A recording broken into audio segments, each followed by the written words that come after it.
చంద్రబాబు నాయుడు గారి రాజకీయ చతురత గురించి చెప్పుకోవాలంటే, ఇప్పుడు తాజాగా మళ్ళీ బీజేపీ ఆంధ్రప్రదేశ్ బీజేపీ అసలైన బీజేపీ వాళ్ళని అడిగితే, వాళ్ళు చెప్తున్నారు కథలు కథలుగా.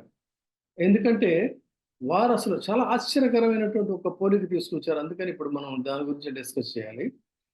ఆంధ్రప్రదేశ్‌లో మొదటి నుంచి కూడా ఆర్ఎస్ఎస్ భావజాలంతో బీజేపీని అంటిపెట్టుకొని చిరకాలంగా అందులో పనిచేస్తున్నటువంటి వాళ్ళు చాలామందున్నారు.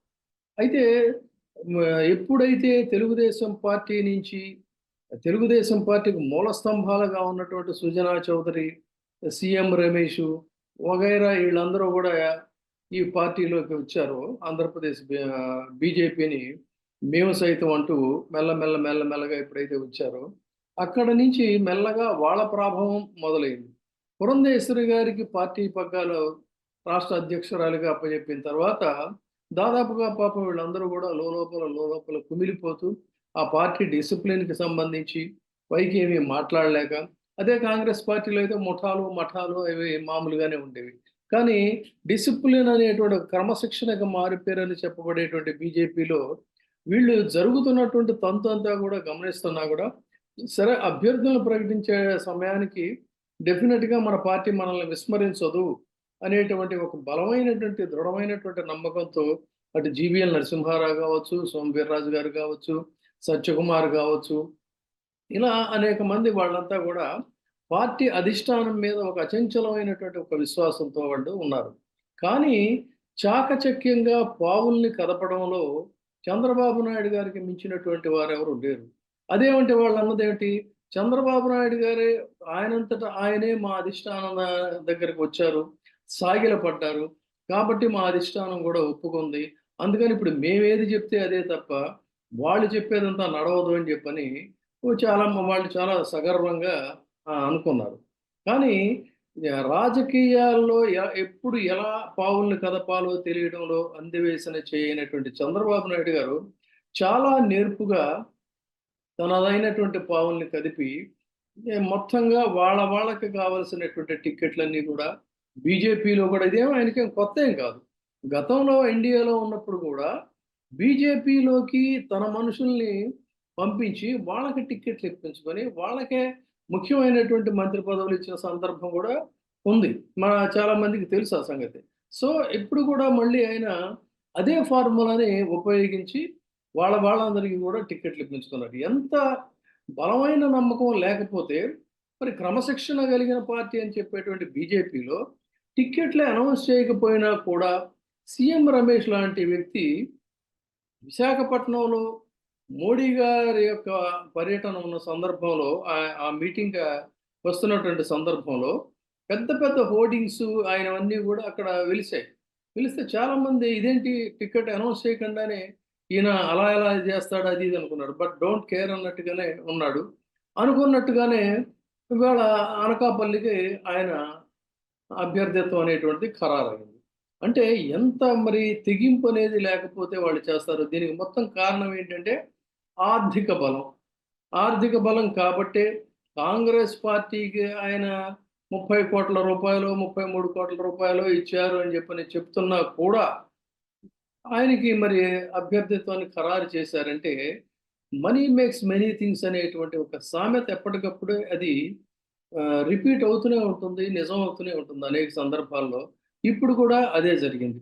సరే ఆ విషయాన్ని మనం పక్కన పెట్టినట్టయితే, ఇక్కడ బీజేపీ అంటే సిసలైన ఆంధ్రప్రదేశ్‌లో ఉన్న సిసలైన బీజేపీ వారు ఒక అద్భుతమైనటువంటి పోలిక పొంతన తెస్తున్నారు. దాన్ని ఇప్పుడు మనం గమనించాల్సిందేంటంటే, ఏ చంద్రబాబు నాయుడు గారు, ఏ పురంధేశ్వరి గారు ఆ రోజున రామారావు గారిని కుర్చీలో నుంచి కూలదోసి, ఆ పార్టీని హస్తగతం చేసుకున్నారో, ఆ రోజున కూడా వైస్‌రాయ్ హోటల్‌లో జరిగిన ఇన్సిడెంట్ తర్వాత ఆ సందర్భంలో ఇటు చంద్రబాబు నాయుడు గారు, అటు దగ్గుబాటి వెంకటేశ్వరరావు గారు, పురంధేశ్వరి గారు కూడా వీళ్ళందరూ కూడా ఏకమయ్యే ఆయన్ని కుర్చీలో నుంచి కూలదోయటం అనేటువంటిది జరిగింది. దరిమిలా ఆ పార్టీని కూడా హస్తగతం చేసుకున్నారు. సో, ఈ కుట్ర కోణంలో చాలా కీలకంగా ఆ రోజున వ్యవహరించిన తర్వాత, ఆ వాటాలు పంచుకోవటంలో ముఖ్యమంత్రిగా చంద్రబాబు నాయుడు గారయ్యారు. మరి మా సంగతి ఏంటి? ఈ ఈ వ్యవహారంలో మేము కూడా చాలా కీలకమైన పాత్ర వహించాం కదా అని చెప్పని ఈ దంపతులు ఇద్దరు దగ్గుబాటి వెంకటేశ్వరరావు గారు, పురంధేశ్వరి గారు హడావుడిగా చంద్రబాబు నాయుడు గారి ఇంటికి వెళ్ళారు. వెళితే వాళ్ళు బంధువులు, పైగా ఈ కుట్రకోణంలో చాలా కీలకమైనటువంటి పాత్రధారులు, సూత్రధారులు. అలాంటిది వాళ్ళకి ఇంటి దగ్గర ఆహ్, వెయిటింగు ఎదురైంది. ఎదురు చూస్తూ బయట కారిడార్‌లో ఎదురు చూస్తూ కూర్చోవాల్సొచ్చింది. చాలా సేపు కూర్చున్నారు. ఒక్కసారిగా జరిగిన పరిణామానికి ఆహ్, హతాశులైపోయారు. అంటే చంద్రబాబు నాయుడు గారిది యూజ్ అండ్ త్రో పాలిసీ అనేటువంటిది తమకు కూడా వర్తిస్తుంది అని తెలుసుకోవడానికి వాళ్ళకి అప్పటికి గాని కనువిప్పు కలగలేదు. దాంతో ఈ అవమానాన్ని జీర్ణించుకోలేక దంపతులిద్దరూ కూడా వెనుదిరిగారు. వాళ్ళకి ప పడిన కష్టానికి అపనింద అనేటువంటిది మిగిలిపోయింది తప్ప, ప్రయోజనం అనేటువంటిది ఎక్కడా కూడా చేకూరలేదు. అది పురంధేశ్వరి గారికి ఉన్నటువంటి అనుభవం. తదనంతర కాలంలో వారు కాంగ్రెస్ పార్టీలోకి వెళ్ళటం, అక్కడ మంత్రిగా వారు చెలాయించడం. మళ్ళీ కాంగ్రెస్ పార్టీ ఎప్పుడైతే బలహీనపడిందో, అక్కడి నుంచి బీజేపీలోకి రావటం. బీజేపీలో మళ్ళీ మెల్లగా తనదైనటువంటి స్థానాన్ని పదిలం చేసుకోవడం జరిగింది. ఇవన్నీ ఇలా ఉంటే, ఎప్పుడైతే చంద్రబాబు నాయుడు గారిని జైల్లో పెట్టారో, ఆ తర్వాత blood is thicker than water అని చెప్పని, తర్వాత వాళ్ళకేంటంటే అండర్ కరెంట్‌గా ప్రపంచవ్యాప్తంగా ఉన్నటువంటి ఆ వర్గం వారంతా ఏకం కావాలనేటువంటిది, ఆ వర్గ పెద్దలు ఇచ్చినటువంటి పిలుపు మేరకు, ఈ పాతకాలం నాటి వ్యవహారాలన్నీ గూడా పక్కన బెట్టేసి, నేను సైతం అంటూ వారు కూడా అందులో భాగస్వాములై లోకేష్‌ని ఢిల్లీకి తీసుకెళ్ళి అక్కడ బీజేపీ పెద్దలతో మాట్లాడించటంలో కూడా చాలా క్రియాశీలకంగా వ్యవహరించటం.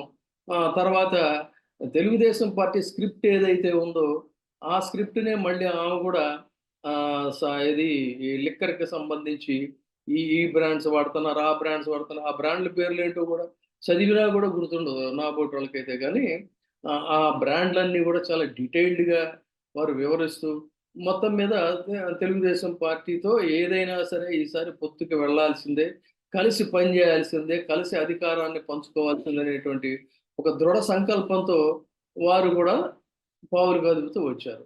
మొత్తం మీద వాళ్ళ యొక్క ఐక్య సంఘటన ఒక కార్యరూపం దాల్చింది. ఫలితంగా ఏమైందంటే, వాళ్ళనుకున్నటువంటి అభ్యర్థులు, వాళ్ళ వర్గానికి సంబంధించినటువంటి అభ్యర్థులే ఎక్కువ మందికి టికెట్లొచ్చేటట్టుగా చేయటంలో ఇటు చంద్రబాబు నాయుడు గారు, అటు పురంధేశ్వరి గారు కూడా కృతకృత్యులయ్యారు. దాంట్లో ఆశ్చర్యం ఏమిటంటే, బీజేపీ హైకమాండు ఈ సంప్రదింపులకి మాజీ అధ్యక్షుడు సోము వీర్రాజు గారిని, ప్రస్తుత అధ్యక్షురాలు పురంధేశ్వరి గారిని ఉభయుల్ని గూడా పిలిచారు. అలాంటిది ఒక మాజీ అధ్యక్షుడికి కూడా తను కోరుకున్నటువంటి సీటు ఆయనకి రాకపోవటం అనేటువంటిది ఆయనకి అశనిపాతమైంది. సోము వీర్రాజు గారికి.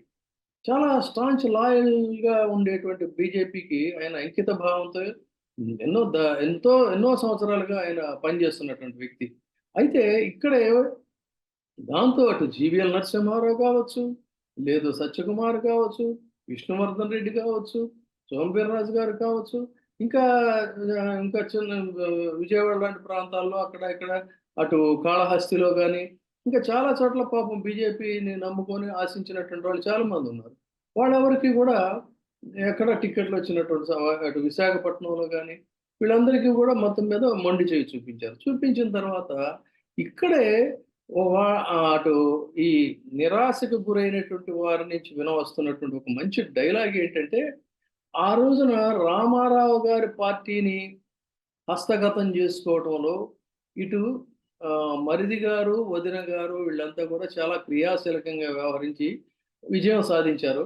తిరిగి కొన్ని దశాబ్దాల తర్వాత ఏపీ బీజేపీని కూడా కబ్జా చేయడంలో ఇటు మరిది గారు, వదిన గారు వీళ్ళందరూ కూడా కలిసి ఏపీ బీజేపీని కూడా కబ్జా చేశారు.